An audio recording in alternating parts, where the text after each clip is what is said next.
CoinDesk held its annual consensus conference in Austin, Texas last week, where we heard from lawmakers and regulators, developers, company execs, and all sorts of other people in an energy around this sector. One topic of discussion, the Financial Innovation and Technology for the 21st Century Act. Its passage through the House sent a surge of excitement through the crypto industry as a sign of progress, even if it's not likely to become law just yet. And I'd love to know, I wanted to thank everyone who said hi to me at Consensus last week.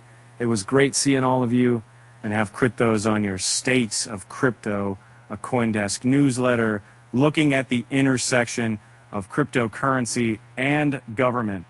Click here to sign up for this edition. Address, and he told them all reps, Patrick McHenry and Tom Emmer.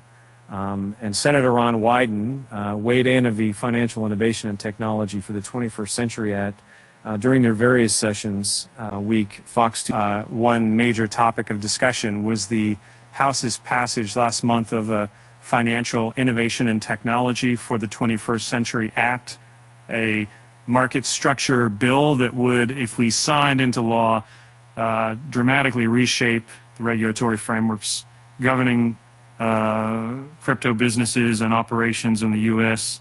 This bill's chances, any bills really, of moving through the Senate are slim. Moving a bill through the Senate is a complex process. As CoinDesk has reported before, the Senate may want to start from scratch on a market structure bill, but it would have to go through a full committee process. Even if the current version of the bill goes to the floor, the Senate is likely to change provisions or other aspects of the bill. House Majority Whip Tom Emmer, our men, told the audience last week in that event the bill would move back to the House. And right now, my best bet would be, if we get this done this year, it's probably more likely during the lame duck once the dust settles.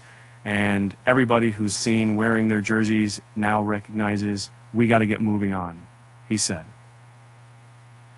Now, settlement, the mid-time shortenly. Representative Patrick McHenry, who chairs the Financial Services Committee, said he expects legislation to be signed within the next year, pointing to the sheer amount of support FIT21 and as he received, as they incented military votes, these votes in favor.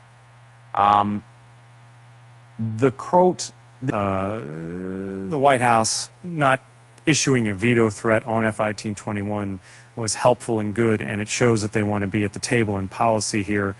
He would said the Senate is a more complicated beast. It always is.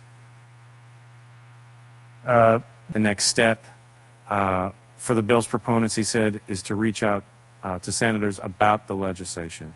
If we can get 2/3 of the House to vote for this bill, they should be able to get 2/3 of the Senate to vote for this bill, something very similar, he said. And second, Ron Wyden, one of the Democrat lawmakers who voted to overturn the Security and Exchange Commission Staff Accounting Bulletin 121, said of FIT21 that what you really need is a regulatory framework.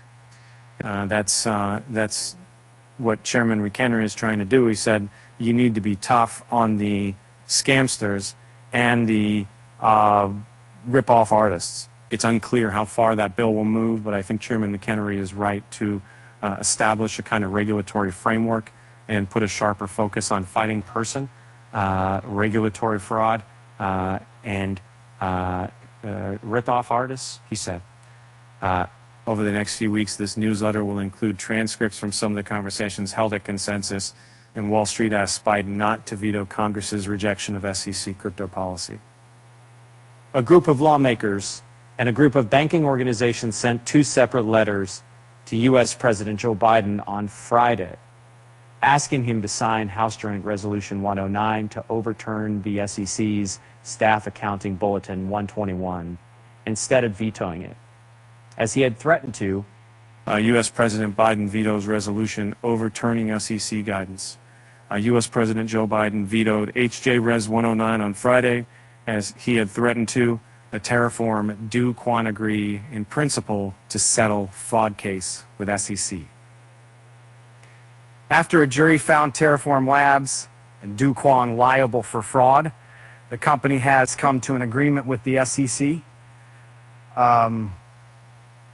In August, Forgives Crypto, one of the biggest campaign war chests, Coinbase, Ripple, and Andreessen Horowitz have each donated $25 million to Fair Shake, a crypto-focused political action committee and its affiliates. Over the last week, the PAC now has more than $161 million, one of the largest cash stockpiles for the 2024 election. Tuesday, people who are all day compose Scriptos failed to do something more. The CFTC was major part of the agenda, and with 4 cents because they Wednesday, what happens there since they push Pretty Company, what's they push, I know they're first off, but the rest of the atmosphere, some of yourself. I mean, to say the Washington Post, there's a lot to consider in this story about Post reporters' efforts to have AI tools create photos of women, data availability to just how the internet experience might be for people. In Minnesota Reformer. This is a bizarre situation out in Minnesota. Someone reportedly attempted to bribe a juror in a high-profile trial, leading to that juror being excused, the rest of the jury being sequestered, and the defendants being taken into custody. If you've got thoughts or questions on what I should discuss next week, or any other feedback you'd like to share, feel free to email me at nike@coindesk.com, or a few other programs. Find me on Twitter at NikeSillist. You can also join the group conversation on Telegram, and see you all next week.